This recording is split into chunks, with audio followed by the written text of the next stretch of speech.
बिस्मिल्लाहिर्रहमानिर्रहीम। अस्सलाम वालेकुम व्यूअर्स, कैसे हैं आप सब लोग। उम्मीद करती हूँ खैरियत से होंगे। तो आज की रेसिपी में मैं बना रही हूँ दूध वाली सेवइयाँ। तो मैंने देगची के अंदर दूध ले लिया है 1 लीटर। आप अपने हिसाब से ले लीजिएगा, जितना आपको यूज़ करना है या जितने में आपको बनाना है तो आप उसी हिसाब से ले लीजिएगा।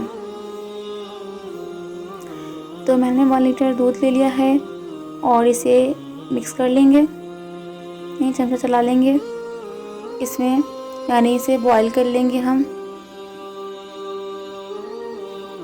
मैं इसमें ऐड कर रही हूँ 1 कप शुगर। और वीडियो को पूरा देखिए, क्योंकि वीडियो के बारे में हदीस पाक शेयर करूँगी। और वैसे भी अब रमज़ान चल रहे हैं तो हमें काफ़ी सारी नॉलेज होनी चाहिए दीन इस्लाम के बारे में। तो मैं उसी हिसाब से आपको चीज़ें शेयर करती रहती हूँ, यानी हदीस पाक शेयर करती रहती हूँ, ताकि आपकी नॉलेज में इजाफ़ा हो। तो मैं 1 पैकेट सेवइयों का इसमें यूज़ कर रही हूँ। आप अपने हिसाब से जितना दूध लेंगे उसी हिसाब से आप सेवइयों का इस्तेमाल भी कर लीजिएगा। और मैं इसे अच्छी तरीके से मिक्स कर रही हूँ, ठीक है। और हमारे चैनल को सब्सक्राइब कर दें, और वीडियो पसंद आए, रेसिपी पसंद आए तो वीडियो को लाइक करें और कमेंट करके ज़रूर बताइएगा कि रेसिपी कैसी बनी, आपको कैसी लगी। मैं इसमें ऐड कर रही हूँ 1 ग्लास वाटर, क्योंकि अभी थोड़ी देर में इसे कढ़ाऊँगी, यानी कि ये पकेगा, कुक होगा तो फिर ये कम हो जाएगा ऑब्वियसली। और सेवइयाँ भी इसके अंदर जज़्ब कर लेंगी दूध को। तो मैं इसमें ऐड कर रही हूँ 1 टेबल स्पून ग्राइंड की हुई इसमें इलायची पाउडर इस्तेमाल किया है मैंने। आप साबुत भी इस्तेमाल कर सकते हैं। तो मैं इसे मिक्स कर लेती हूँ।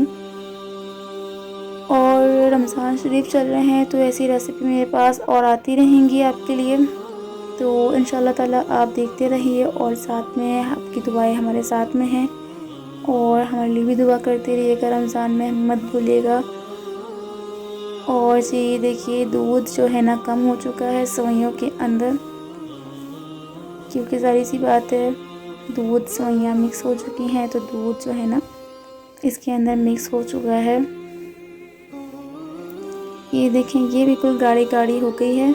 मैंने इसे पतला पतला नहीं बनाया। आप अपने हिसाब से पतला पतला बना सकते हैं, लाइक जैसे दूध वाली सेवइयाँ मतलब गाढ़ी नहीं होती, मैंने गाढ़ा बनाया है।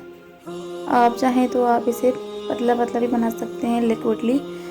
तो मैंने इसमें बादाम पिस्ते वगैरह ऐड कर दिए हैं ऊपर फॉर गार्निशिंग। और हमारी रेसिपी रेडी है। छोटी सी रेसिपी थी हमारी। तो आज की हदीस पाक जो मैंने आपके साथ शेयर करनी थी रमज़ान के लिए, तो वो ये है। रसूल अकरम सल्लल्लाहु अलैहि वसल्लम ने फरमाया, अल्लाह पाक फरमाता है कि इंसान का हर नेक अमल खुद उसी के लिए है, मगर रोज़े का, कि रोज़ा वो ख़ास मेरे लिए है और मैं ही उसका बदला दूंगा। सही बुखारी 1904। वीडियो पसंद आए चैनल को सब्सक्राइब करें, वीडियो को लाइक करें, कमेंट करके बताएं आज की रेसिपी कैसी लगी। दुआओं में याद रखें। जज़ाकल्लाह खैर। अल्लाह हाफिज़।